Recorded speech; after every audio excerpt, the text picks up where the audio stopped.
Picture this, a machine that could organize your cupboard just as you like it, or serve every member of the house a customized cup of coffee. Makes your day easier, doesn't it? These are the products of artificial intelligence. But why use the term artificial intelligence? Well, these machines are artificially incorporated with human-like intelligence to perform tasks as we do.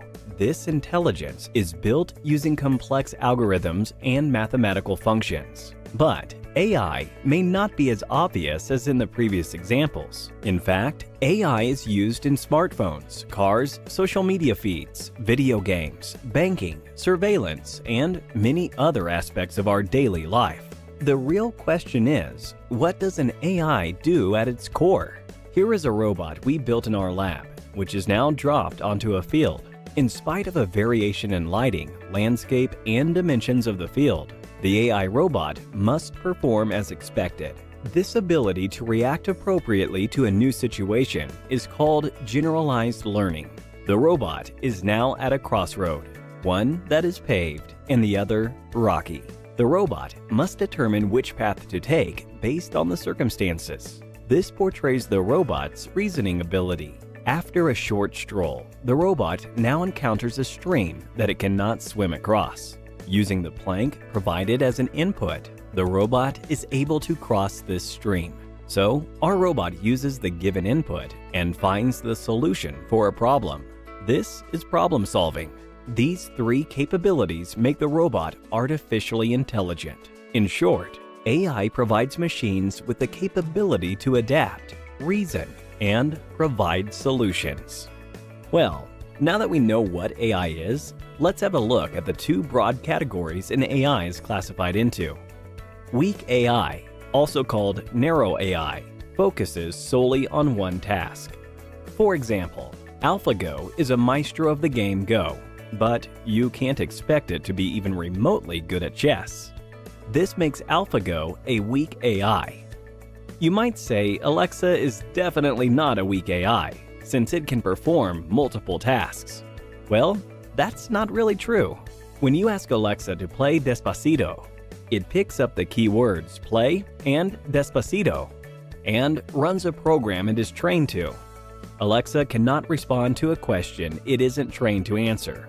For instance, try asking Alexa the status of traffic from work to home.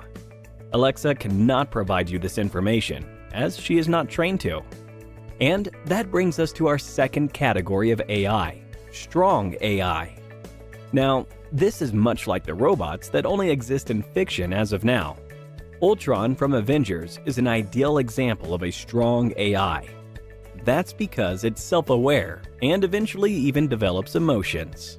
This makes the AI's response unpredictable. You must be wondering, well, how is artificial intelligence different from machine learning and deep learning? We saw what AI is. Machine learning is a technique to achieve AI, and deep learning, in turn, is a subset of machine learning. Machine learning provides a machine with the capability to learn from data and experience through algorithms. Deep learning does this learning through ways inspired by the human brain. This means through deep learning, data and patterns can be better perceived. Ray Kurzweil, a well-known futurist, predicts that by the year 2045, we would have robots as smart as humans. This is called the point of singularity. Well, that's not all. In fact, Elon Musk predicts that the human mind and body will be enhanced by AI implants, which would make us partly cyborgs. So, here's a question for you. Which of the below AI projects don't exist yet? A. An AI robot with citizenship. B. A robot with a muscular skeletal system. C. AI that can read its owner's emotions. D. AI that develops emotions over time. Give it a thought and leave your answers in the comment section below. 3 lucky winners will receive Amazon gift vouchers. Since the human brain is still a mystery, it's no surprise that AI too has a lot of unventured domains. For now, AI is built to work with humans and make our tasks easier.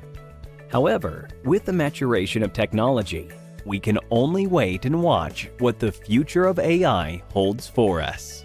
Well, that is artificial intelligence for you in short. Do not forget to leave your answer to the quiz in the comment section below. Also, like, share, and subscribe to our channel if you enjoyed this video.